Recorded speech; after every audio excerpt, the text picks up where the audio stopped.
guys, this is Gayatri Negi and I'm an intern in Lexis and Company and you're watching LexClick. In this video, I will talk about partnership deed, what are its essential and what are the contents of a partnership deed.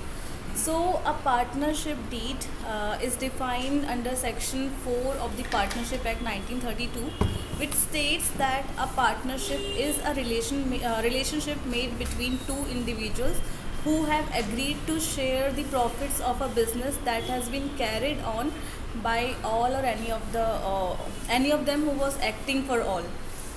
So basically, it is an agreement which is made between the partners of a company that specifies the terms and conditions of partnership amongst the partners. A partnership firm is the most popular type of organization in order to start a new business. However, for a smooth and successful running of a partnership firm, it needs a good understanding amongst its partner relating to the various policies governing its partnership.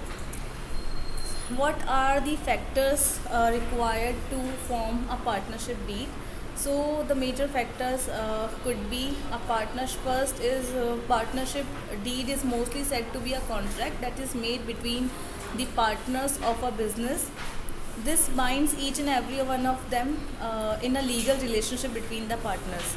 Then the minimum requirement, if you want to open a banking firm, then there should be minimum two persons and there's a limitation of 10 members. Then in case of non-banking business, the maximum is 20 member. Thirdly, every partner must have a mutual understanding of carrying out a business. And fourthly, the ratio for profit and losses must be decided amongst all the partners well in advance. The major contents of a partnership deed, firstly, is very basic, that is the name and address of the firm must be mentioned.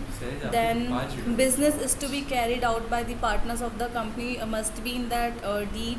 The duration of the partnership firm relating to whether it is made for limited period or for a specific venture. Then the ratio of sharing profits and losses amongst the partners. Policy relating to the drawings from the firm allowed each other, as well as interest if any of the paid by the partner to the firm in such cases. Duties and obligation of each partner, rules that must be followed must be mentioned in that deed. So this was all about a partnership deed. Thank you guys. Thank you for watching.